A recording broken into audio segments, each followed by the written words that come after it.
Welcome back to స్వతంత్ర focus. Andhra Pradesh రాజధాని విషయంలో మొదటి నుంచి వివాదాలు కొనసాగుతూనే ఉన్నాయి. రాష్ట్ర విభజన అనంతరం రాజధానిగా ఏ పట్టణం, నగరం ఉండాలన్నా దానిపై మొదలైన రగడ 3 రాజధానుల వరకు కొనసాగుతూనే ఉంది. అయితే ఏపీ క్యాపిటల్గా అమరావతికి విపక్షంలో ఉన్నప్పుడు ఓకే చెప్పిన వైసీపీ ఆ తరువాత మాట మార్చటం ఈ మొత్తం వ్యవహారంలో చాలా ప్రధానమైనది.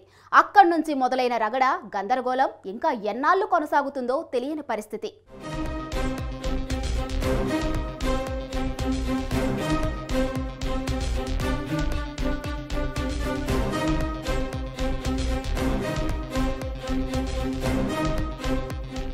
ఏపీ తెలంగాణ రాష్ట్ర విభజన తర్వాత అందరిలో వినిపించిన మొదటి ప్రశ్న ఆంధ్రప్రదేశ్ రాజధాని ఏది అని.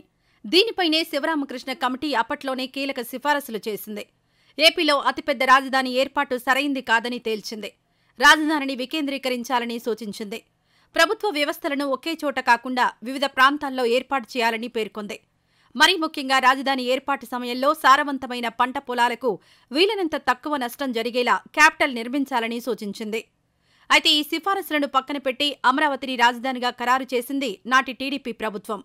ఇందుకు తగ్గట్లుగానే విజయవాడ సమీపంలో రాజధాని ఏర్పాటు చేయాలంటూ నాడు ఏపీ ప్రభుత్వం చేసిన తీర్మానాన్ని శాసనసభ ఏకగ్రీవంగా ఆమోదం తెలిపింది.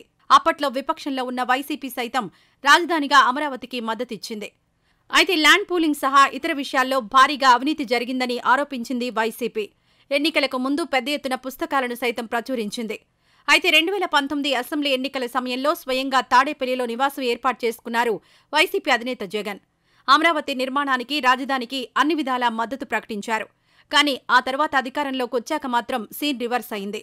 రాజధానిగా అమరావతి విషయంలో వైసీపీ యూటర్న్ తీసుకుందనే చెప్పాలి.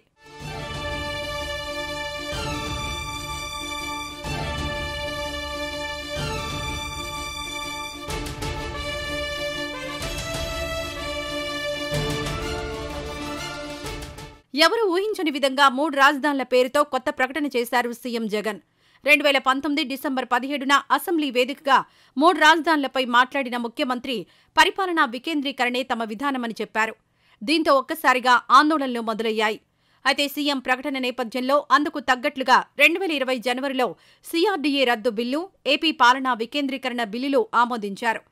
అయితే శాసనమండలిలో హైడ్రామాతో బిల్లు పెండింగ్లో పడింది. ఆ తర్వాత సెప్టెంబర్లో మళ్లీ అసెంబ్లీ ఆమోదంతో, మండలి ఆమోదం లేకుండానే బిల్లు పాస్ అయింది. చివరకు గవర్నర్ ఆమోదంతో 2020 సెప్టెంబర్లో 3 రాజధానుల చట్టం రూపొందించారు.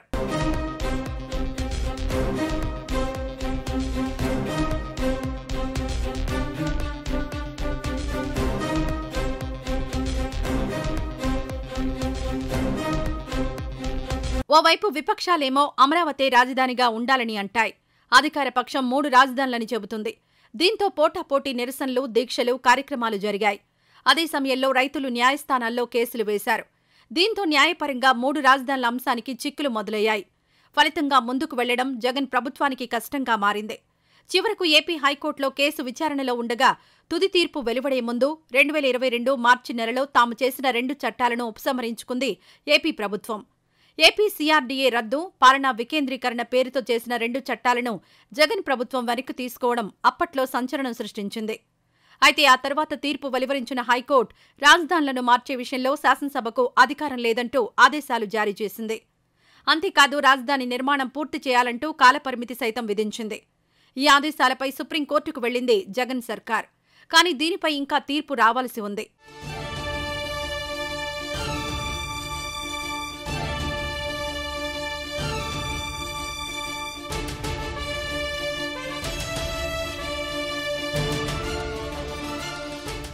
ఓవైపు రాజధాని వ్యవహారం అంతా ప్రస్తుతం న్యాయస్థానాల చేతిలో ఉన్న వేళ ఎందుకీ గందరగోళం అనే ప్రశ్న అందరిలోనూ తలెత్తుతోంది.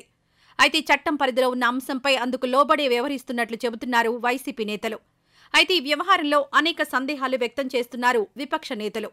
మొదట్లో 3 రాజధానులను చెప్పిన అధికార పక్షం చివరకు ఒక్క రాజధాని కూడా కట్టకపోవడం వల్లే రకరకాల మాటలు చెబుతోందని ఆరోపిస్తున్నాయి విపక్షాలు. ఎన్నికల్లో ఈ అంశాన్ని మరుగున పరిచేందుకే వైసీపీ నేతలు భిన్నమైన ప్రకటనలు చేస్తూ ప్రజలను గందరగోళానికి గురిచేస్తున్నారని అంటున్నాయి.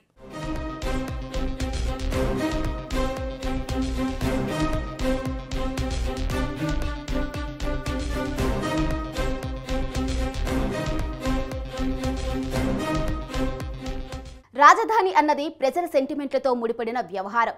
మరి ఈ విషయంలో రాజకీయ నాయకులు చేసే కామెంట్లకు ఎంతో ప్రాధాన్యం ఉంటుంది. కానీ ఇప్పుడు పరిస్థితి చూస్తుంటే రోజురోజుకు రభస, అంతకు మించిన గందరగోళం అన్నట్లుగా పరిస్థితి ఉందన్న అభిప్రాయం వ్యక్తమవుతుంది. మరి ఈ పరిస్థితి ఎప్పుడు మారుతుంది?